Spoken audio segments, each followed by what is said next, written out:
Thank you very much. Good morning, everyone, ladies and gentlemen. It is a real pleasure to be here again, talking to this auditorium and having the pleasure to participate in the event organized by ICD. So thank you very much for having me back to your very important event. I am going to use a couple of slides, probably not all of them. What I would like to convey is a message of hope. And it is very important that in times of crisis, we are in a position to convey a message of hope and to explain why hope is really something that is not only what we need, but it is a very realistic prospect for the future of Europe. Those of you that were here when I first appeared in this forum probably remember that I had very kind, optimistic, strong words about Europe.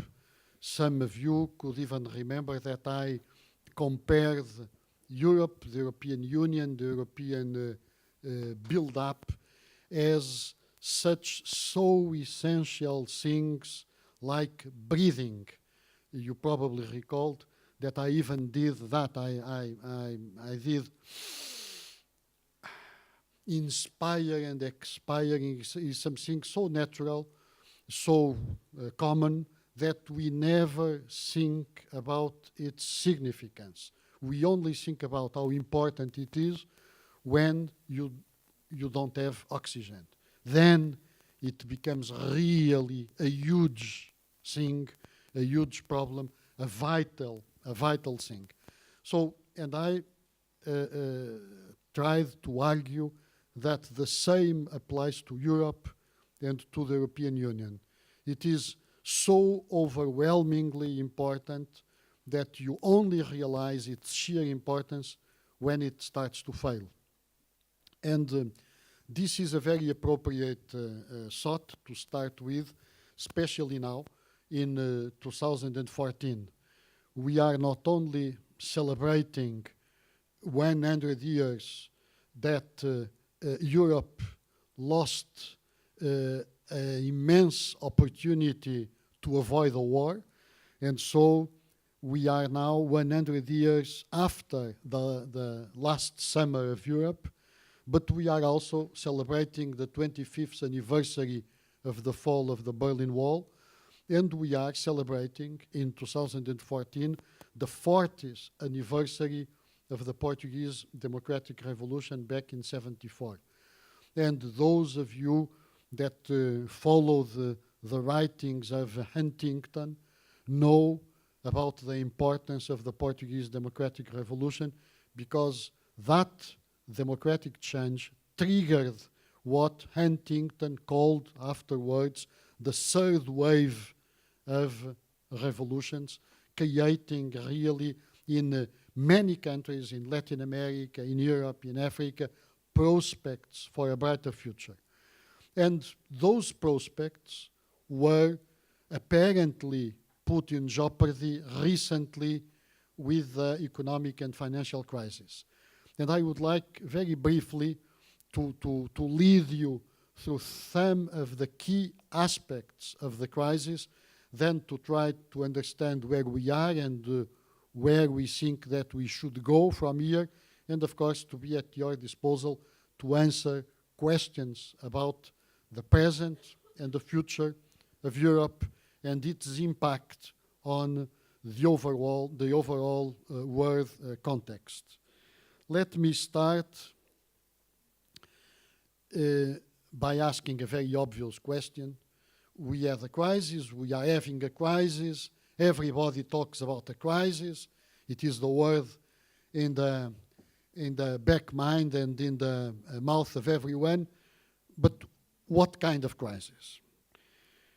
We know now that the reasons for the crisis are very well identified. Nobody disputes that the crisis was essentially a combination of these three dimensions. It was obviously a crisis of the banking system and of the financial system, was also very much a crisis of the lack of competitiveness of businesses in a global economy, and it was in some countries, especially in the southern rim of Europe, but also in Ireland and in other countries, a crisis of over-indebtedness. So we all know that.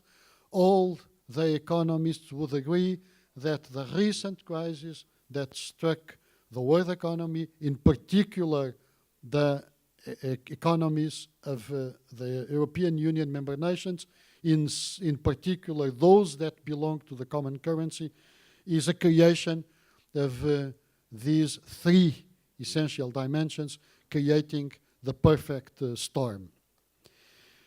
And when the crisis came, it found the European financial and economic and monetary system in a very unbalanced situation. So that's what this slide tries to represent. We had a very integrated monetary policy. 17 of the then 27 member nations of the European Union had a very integrated monetary policy. Even a common currency represented that integrated monetary policy, but on the other hand, there was no coordination of the economic policy.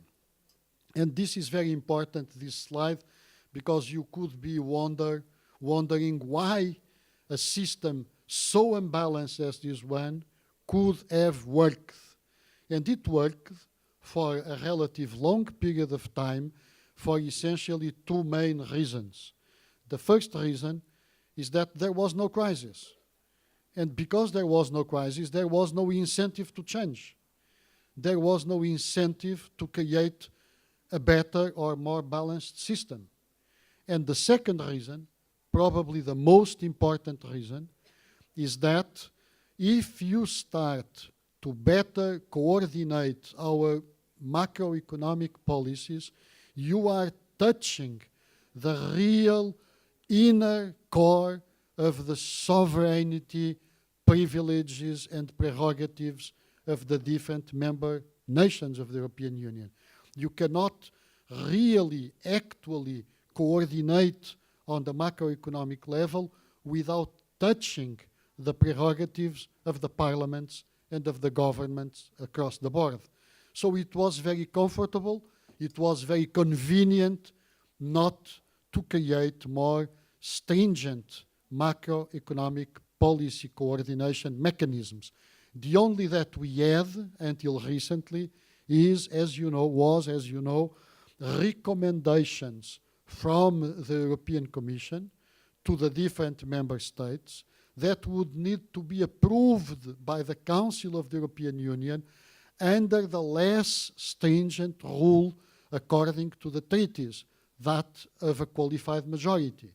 And then, after that very loose process, the countries were recommended by the European Commission to adopt some coordinating economic policy measures.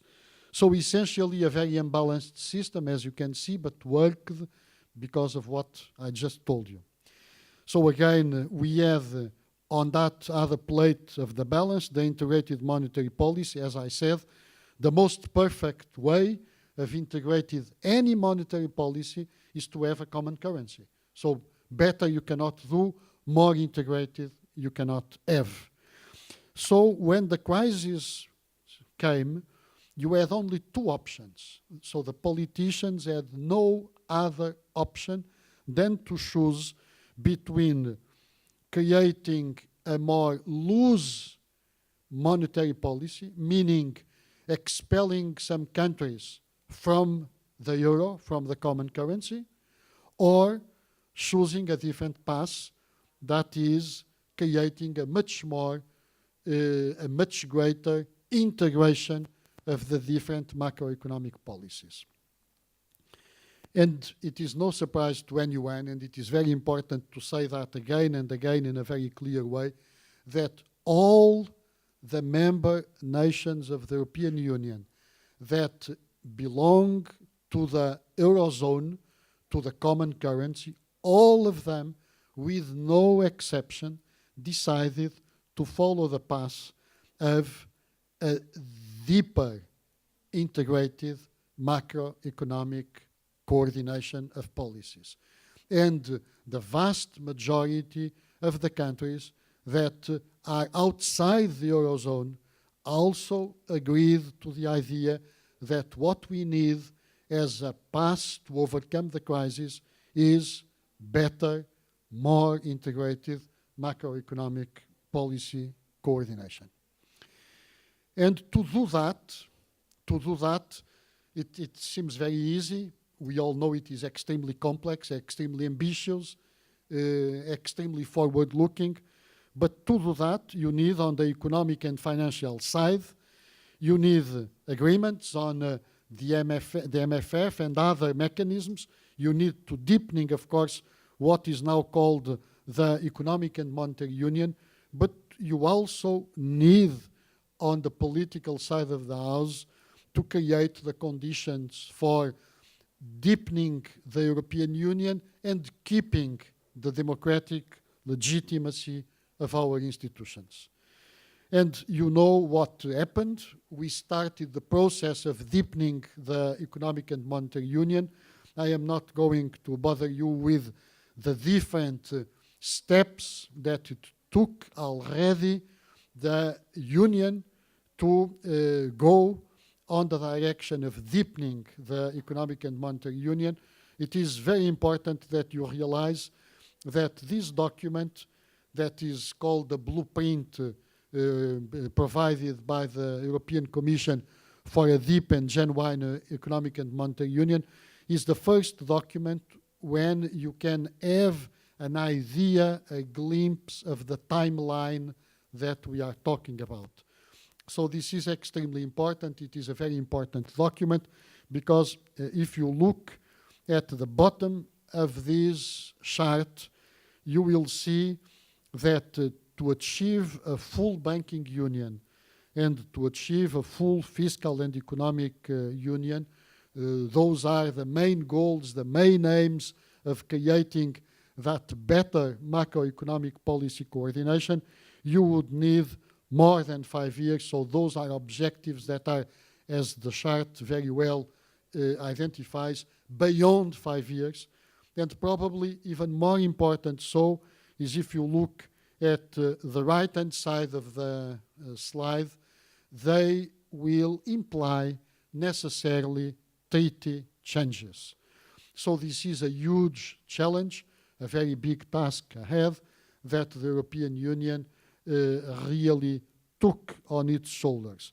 And if you come to the very last 2 lines of the slide, when are we going to have a political union that would really incorporate and create the basis for keeping, as I said, the democratic legitimacy alongside of the integrated monetary policy?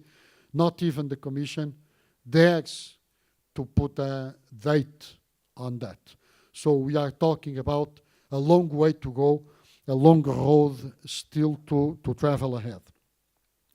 I know, and I am anticipating immediately a lot of questions. So why are we choosing this path? Are you not afraid of alienating the public opinions and the public perceptions of the different constituencies across the board about the European Union project? Don't you see the results of the last elections for the European Parliament already signing a lot of alarm, ringing a lot of alarm bells? So I anticipate those questions, and I would be more than happy to answer to some of those during our debate. But let me tell you that with the notion that we are creating the mechanisms that are allowing countries to overcome the crisis, and I am very comfortable when I give the example of my own country. 2 years ago, 2 years and a half ago, I started at my embassy here in Berlin newsletter, twice a month newsletter that we are sending out to a very big, very important and numerous mailing list, and that, of course, you are also more than welcome and invited also to start receiving those that don't yet receive our newsletter. And the title of the newsletter is Towards the Economic Recovery, Portugal towards the road towards the economic recovery. And 2 years ago, 2 years and a half ago, a lot of people, friends, colleagues, diplomats, economists, bankers, would immediately ask me, seriously, are you really serious about saying that Portugal is on the road towards economic recovery? Today, nobody disputes that. We fulfilled the obligations of the commitments we took with the international financial institutions. We are out of those programs of adjustment with a much sounder economy, fighting unemployment, especially youth unemployment, and creating again economic growth. And because of examples like the example of Portugal, of Ireland, of Spain, and others, the European Union Council had a very important meeting by the end of June. It is very important that you realize that the last meeting of the European Council, which was an extraordinary council of the European Union, attracted a lot of attention from the media because it was the council where the leaders of the European Union were discussing the composition of the future European Commission and the distribution of the top jobs of the European Union institutions after the European Parliament elections.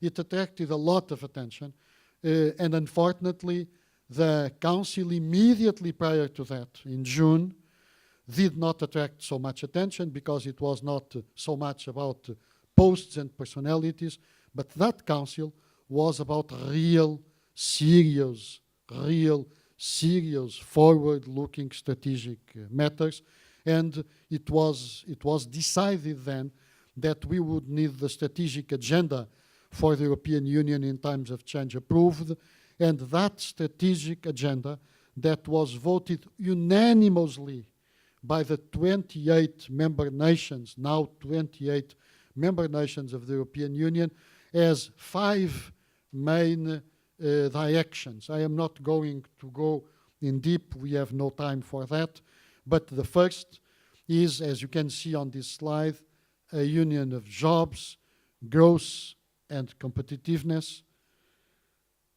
Then the second strategic orientation, a union that empowers and protects our citizens.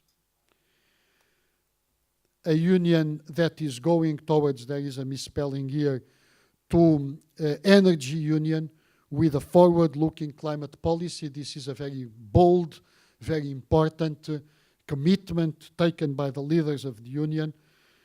And of course, a union of freedom, of security, and of justice.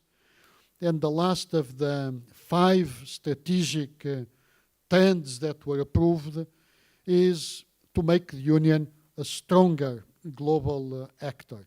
So what I am trying to tell you in a nutshell is that in times of crisis, our financial institutions worked in spite of all the criticism and in spite of all the skepticism and Euroscepticism, of course, they worked. I very recently, 10 days ago, I saw that the Brookings Institution in the United States, they held the first seminar on the subject matter, how this time the financial institutions, international financial institutions, worked and avoided a new 1929.